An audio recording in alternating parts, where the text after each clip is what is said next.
Ruutaan mucaan kiyyaa Ermeellaa bira jira yoo jettu. Ashamaa akkam jirtu hordoftoonni kiyyaa marti keessan siniin jechaa kaleessa gaayii ruutaan mucaan kiyya na jalaa badeetoo jira jettee Abiraamidhaan har'a hin buliin naafdi jettee ni turtee Abiraam biraa deemee akka ishiin jechaa jirtutti immoo bilbilli isaanii lachuuyyuu cufaadha kan jedhudha jechuudha. Gaayii har'a faranjii fidattee dhufteetoo jirti jechuudha. Dhugaa dubbachuuf warri kaleessa ruutaadhaan leellisaa kallattiilee garaagaraadhaan si faana jirra jedhaniini viidiyoo irraa hojjechaa turan ijoolleen buttaa jira hundinuyyuu xiqqee qabataniiru har'a hin jiran jechuudha. Maaliif jennaani wanta salacha'an fakkaata jechuudha. Kanaafi haa ta'u malee saayii Ermeellaa waamuun siin hin barbaachisu ture akka kiyyatti jechuudha. Ermeellaan mucaa kee hin fudhattu ruutaa isa dhugaan siin jedhe jechuudha.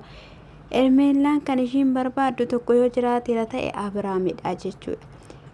Egaa ishiin immoo waaniif akkana dhiisuu didan hin beeku. Ani maatiidha kan ani kabaju. Abbaa Abiraam faana nanaasaa haadha isaa faanallee akkasumadha. Walii galaniitu kan mucaa kiyya na jalaa fudhatanii ani waan baay'een itti ta'e waan baay'een irratti ta'e mucaa koo irratti akkamittidhaan na jalaa fuudhee hanga kana saatinanii gara biraatti deemu hin geenyesi. Ani immoo kabajatu caala ulfinatu caala jedheenanii waan hundumayyuu danda'aatu jira.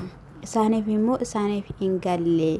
Har'a immoo Ermeellaanii kana duras waan baay'ee humtee turte waan baay'ee taasistee turte. Mucaa kiyyas na jalaa fudhattee mana ishii keessatti itti cuftee qolloftee turte.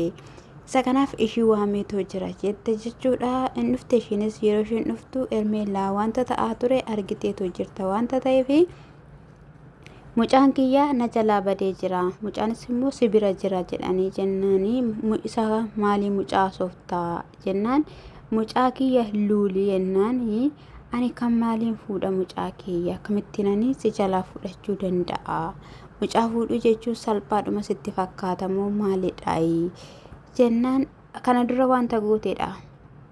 Kana dura wanta taasisaa turteedha jennaan isa kana Abiraam faana gaafadhuuti Abiraamidhaanii xumurachuu dandeessa. Kun gabanaa mana keetiitiidha. Gabanaa mana keetii fiddee akkana akkas naan jechuu hin dandeessu. Ani mucaanii wanta si jalaa badee natti hin fakkaatu. Dhugumas immoo akka haadhaatti nama daa'imni si jalaa badee hin fakkaattu. Viidiyoo qabattee isayyuuti kan ishiin jechanii turte. Yeroo kana keessatti inni akka dhufee mucaa ilaalu hin barbaaddu. Yeroo sana waan na argatuufi hin shakkitaayi jetteeni isa anaa waa isaa miti. Abiraam yoo ta'e yoom gara keetti deebi'e yoom gara kee dhufe na faana jira mitiidhaayi isumadhaanii gaafachuu dandeessa. Mucaas immoo yoo ta'e fuudhee ani maalan godha. Piroosesii baay'ee qaba mucaa fuudhanii ofitti galchuuni. Ani yeroo kanatti mucaa fudhachuu hin barbaadu. Ati immoo maalidha wanti akkanaayi.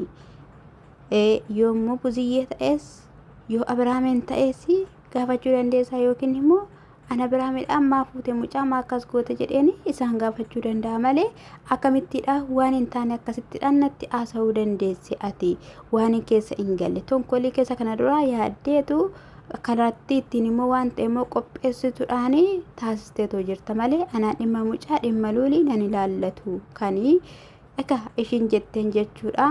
Ati jireenya koo irratti waan baay'ee raawwattee gaa'ela koo gidduu galtee kanammoo waan hin gooneef hin qabdu. Yeroo baay'ee fuutanii bahuudhaaf yaalii gochaa turtanii mucaa kiyya narraa fageessuudhaaf yoo mucaa fudhattanii guddiftaniitu ta'e Abirahaamii waan iddoo kiyya ga'uuf hin qabu. Si faana jiraata akka waliin jiraattaniifidha. Inni kun immoo hin yaadamu.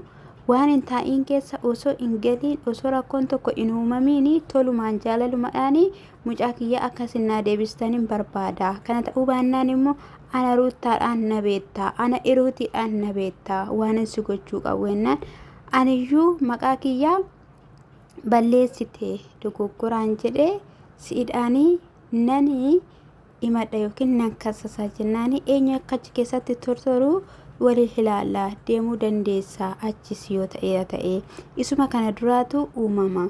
Kana duras buziyyeen si tabaabbartee ani biyya keessa hin jiru iddoo kana hin jiru siin jettee kallattiilee garaagaraadhaan wanti uumamnani mucaa kiyya kan sin deebistanii ammas immoo fuutanii darbuudhaaf akka jirtanidha kan beekamu. Isaan bilbila isaanii hin kaasanii kan ishiin jettu jechuudha. Kanaafiyyuu ani shirranyaa isa akkanaa hin beeku. Xaxama isa akkanaa hin beeku ani. Ati dubartii waan barbaadde gochuu dandeessudha.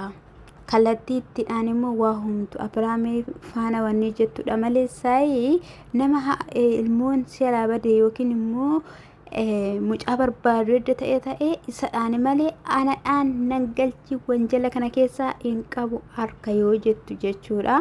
Anillee akka kiyyatti jechuudha Ermeelaan iddoo kanatti waamamuu qabdu. Ermeelaan maalidha?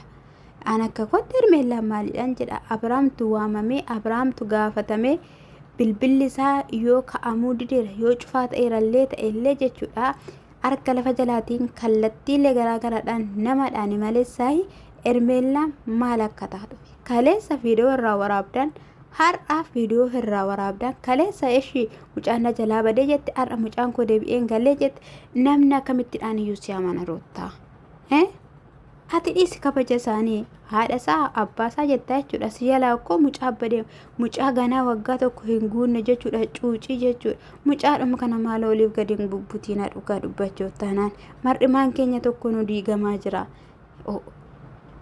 Ishii nama diraama hojjechaa jirta mucaan eessayyuu hin dhandhee mana jira jechaa turte jechuudha Ermeelaan jechuudha. Ishiin immoo qosa akkasii dhiisi mucaan sibiin bira jira eessayyuu hin geessitanii rakkoo keessa kanii sinseentanii jetteen jechuudha.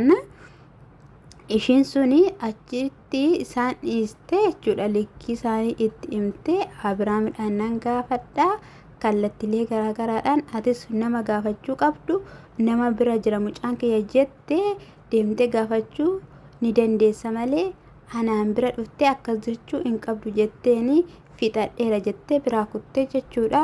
Ishiin immoo baqqaahi ani waan hundumayyuu murteeffachuu dadhabees miti. Mucaan isaanuma bira jira.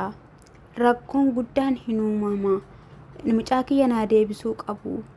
Waan isaayyuu ani kaniin obsaa jiruu fi maatiidhaafi jechuudhaan dhiisuudhaan si danda'uudhaan bira darbuudhaan malee wanti baay'een isaa kan gochaa turtanidha jettee itti dudubbachuudhaan jechuudha. Haala sanaan echumatti isaan gatte isaan biraa deemtee jechuudha.